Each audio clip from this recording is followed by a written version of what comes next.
Se préparer. Ce sentiment étrange de la semaine dernière n'était pas une coïncidence. Beaucoup sont tombés dans le piège sans s'en rendre compte, mais maintenant le jeu tourne sans avertissement. Vous l'avez ressenti aussi, n'est-ce pas? Un lourd silence dans l'air, des pensées qui semblaient endormies, le temps qui s'éternisait comme si on attendait quelque chose. Ce n'était pas la tranquillité. C'était le calme avant la tempête. Et maintenant, tout est sur le point de s'écrouler sur vous. Personne n'y échappe cette fois. La lune est aux commandes et vous êtes en plein milieu de la route. Mais voici un détail crucial, vous faites peut-être partie des rares personnes particulièrement sensibles à l'énergie lunaire cette semaine, même si vous ne l'avez pas encore réalisé. Il y a des signes spécifiques à surveiller, et je vais vous dire lesquels.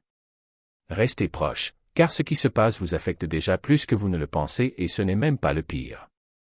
Bientôt, la lune sera trop proche pour être confortable. Ce n'est pas n'importe quelle nouvelle lune. C'est une nouvelle superlune, pleine de doutes sombres et d'une proximité qui vous dérange. Le 27 avril, il atteindra son point le plus proche de la Terre, un phénomène réel et non une métaphore. C'est le moment où tout devient sombre, un blackout cosmique. Comme si quelqu'un avait éteint la lumière juste devant vous. Vous ne le voyez pas, mais vous le ressentez. Votre corps réagit avant votre esprit.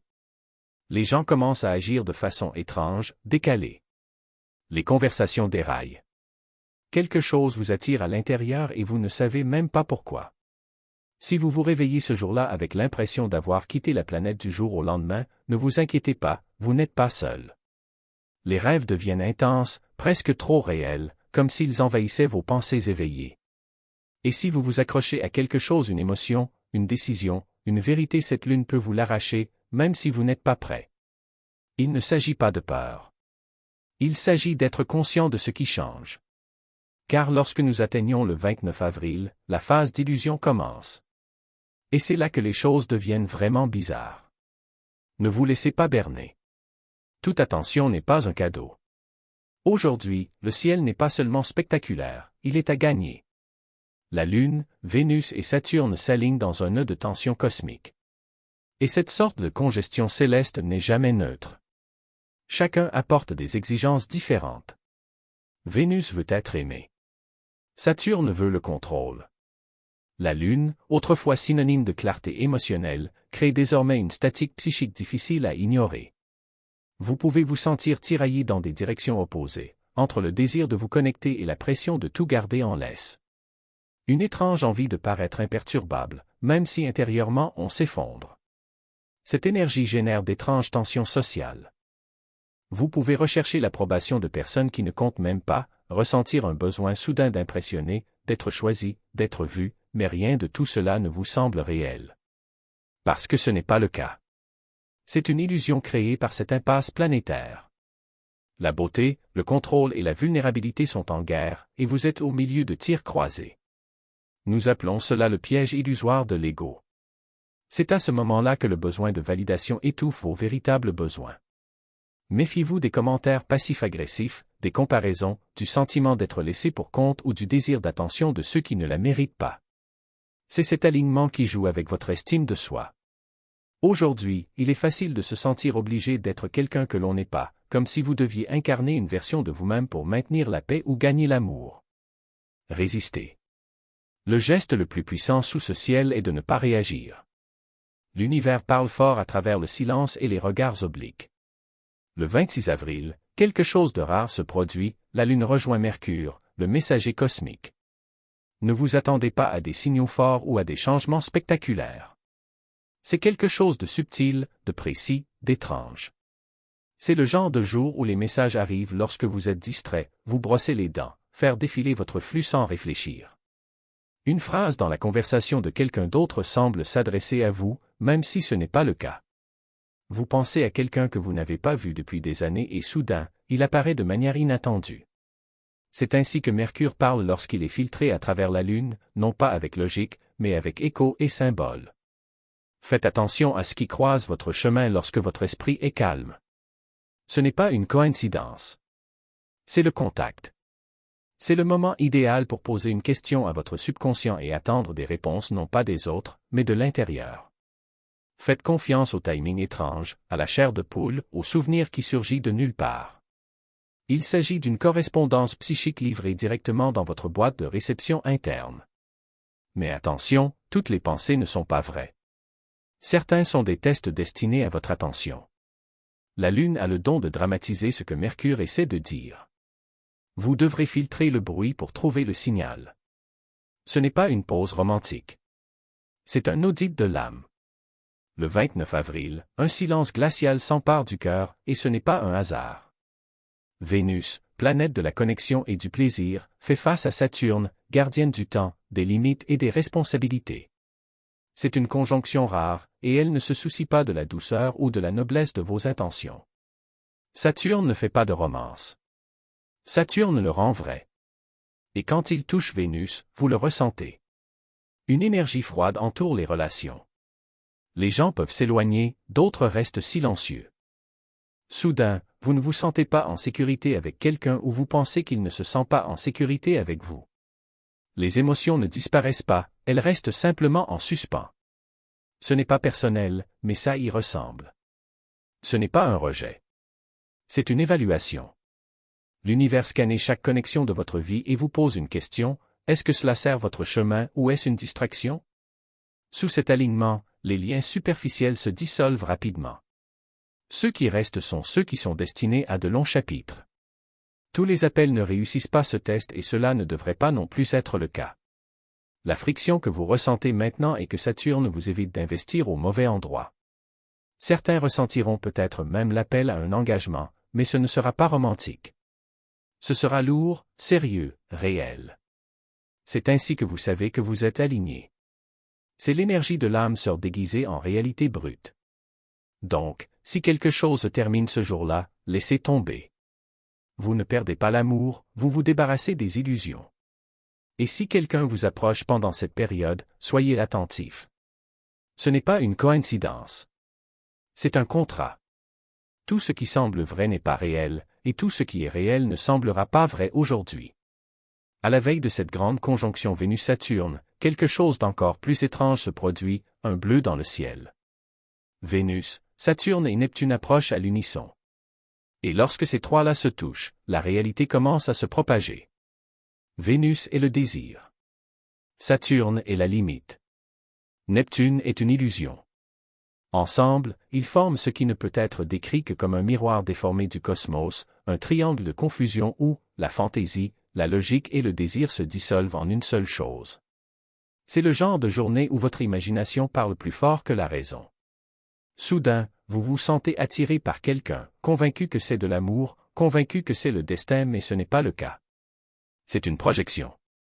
Vous pensez peut-être qu'une opportunité correspond exactement à ce à quoi vous vous attendiez, mais les petits caractères manquent probablement. Ce triangle ne ment pas de manière flagrante, non. Il ne vous montre que la plus belle version des choses, qu'elles soient réelles ou non. C'est le test du miroir, et tout le monde ne réussira pas. Soyez conscient des rêveries qui semblent trop cinématographiques, trop parfaites. Si quelque chose vous semble tout à fait bien, arrêtez. Si quelqu'un dit exactement ce que vous voulez entendre, arrêtez-vous à nouveau. Cet alignement vous tente avec ce que vous désirez le plus, juste pour voir si vous tomberez à la surface avant de vérifier ce qu'il y a en dessous. Mais voici le secret, cette énergie n'est pas cruelle. C'est pédagogique. Il révèle ce qui vous émeut encore, non pas pour que vous poursuiviez aveuglément, mais pour que vous compreniez. C'est le test. Si vous pouvez accepter votre désir sans exiger qu'il soit réel, vous obtiendrez une clarté que la plupart des gens n'atteindront jamais. Vous verrez au-delà de la brume, et ce qui reste debout sera vrai. La lune ne fait pas que tirer les marées, elle tire les vérités. Vous vous souvenez quand j'ai dit que vous pouviez être l'une des personnes sensibles sur la lune sans toujours vous en rendre compte? Voici le signe. Cette semaine, avec tout le chaos gravitationnel, la proximité lunaire et la météo psychique, le voile entre vous et votre moi le plus profond est très fin. Et pour certains, ce n'est pas seulement mince, c'est déchirant. Les sensibles à la lune le ressentent déjà. Vous les verrez s'arrêter au milieu d'une conversation, perdus comme s'ils entendaient quelque chose que personne d'autre n'entend. Ils ne sont pas déconnectés. Ils sont au diapason. Ce sont ceux qui ont soudainement besoin d'annuler leur projet, de s'éloigner de la foule ou qui ne peuvent pas expliquer pourquoi ils ne se sentent pas à leur place. Ils auront l'air fatigués, mais pas une fatigue ordinaire, une fatigue de recalibrage, comme s'ils recevaient trop de données à la fois. Ils auront soif de solitude, de pièces sombres, de longs bains, de silence. Ils parleront moins, ressentiront davantage et ne sauront probablement pas pourquoi. Certains seront frappés par des éclairs de perspicacité. D'autres sentiront pour la première fois de l'énergie dans leurs mains. Certains pleureront en voyant une publicité et penseront que ce n'est que de l'émotion, mais ce n'est pas le cas. Ils s'ouvrent. Cette semaine expose l'empathique, le sensible, l'intuitif déguisé. Si c'est votre cas, ne l'excluez pas. C'est votre système qui montre de quoi il a toujours été capable. Et si c'est quelqu'un autour de vous, laissez-lui de l'espace. Ils sont en pleine mise à jour. Pour certains, ce ne sont pas des rêves. Ce sont des souvenirs. Vers le 27, la Lune ne se contente pas de se rapprocher, elle plonge. Combinez cela avec l'influence de Mercure sur les pensées, la mémoire et la communication, et quelque chose de rare se produit, une fuite de rêve. Beaucoup diront s'être réveillés épuisés, secoués ou étrangement émotifs sans savoir pourquoi. D'autres auront l'impression d'avoir rêvé de quelque chose qui s'est déjà produit ou de quelque chose qui n'a pas encore eu lieu. Mais vas-y. C'est l'énergie qui vous fait vous réveiller et vérifier sur votre téléphone un message qui n'existe pas. Ou rejouer une conversation que vous n'avez jamais eue, du moins pas dans cette chronologie. Ce n'est pas seulement une activité de rêve. C'est une interférence de réalité, où les souvenirs, les émotions et les fragments d'autres versions de vous commencent à s'infiltrer à travers les fissures. Si vous vous réveillez avec des phrases en tête, des noms inconnus ou une chanson jouée en boucle, ne l'ignorez pas. Ce ne sont pas des rêves aléatoires. Ce sont des échos. Votre inconscient fouille dans d'anciens dossiers, certains de cette vie, d'autres non. Dans certains cas, les gens auront des rêves si vifs, si chargés d'émotions spécifiques, qu'ils ne peuvent pas être une fiction. Si cela se produit, écrivez-le. Suivez vos rêves cette semaine. Ne cherchez pas de logique, recherchez des modèles. Si un thème insiste pour revenir, ce n'est pas du bruit. C'est votre psychisme qui met quelque chose en lumière. Portez une attention particulière à tout ce qui vous donne l'impression d'avoir déjà vécu cette expérience. Ces boucles sont des portails et elles ne resteront pas ouvertes longtemps. Vous n'êtes pas piégé. C'est en train d'être refait. Cette semaine, la pression est écrite dans les moindres détails. Ce n'est pas silencieux, c'est bruyant sous la surface. Vous vous sentez dispersé, dépassé, comme si vos pensées cherchaient à s'échapper. Ce n'est pas un chaos sans but. La Lune est au périgée. Vénus s'en mêle avec Saturne. Mercure murmure d'étranges vérités pendant que vous dormez. Et tout cela ne pousse qu'à une seule chose, la transformation. Ce que vous ressentez n'est pas un échec. C'est la compression avant le changement. C'est le cocon qui s'étire, se fissure, tremble à l'intérieur. La motivation disparaît. La concentration glisse. Vous êtes distrait, faites défiler sans fin ou remettez tout en question et tout cela fait partie de la réinitialisation. Parce que les véritables progrès n'apparaissent pas comme des feux d'artifice. Ils viennent déguisés en épuisement, confusion, brouillard émotionnel. Vous n'êtes pas brisé. Cela ouvre de l'espace. Des histoires anciennes se dévoilent. Les schémas de pensée s'effondrent. Donc, si cette semaine vous semble intense, lourde ou inexplicable, tant mieux. Cela signifie que cela fonctionne. Parce que la prochaine fois, le changement commence et vous ne serez plus le même.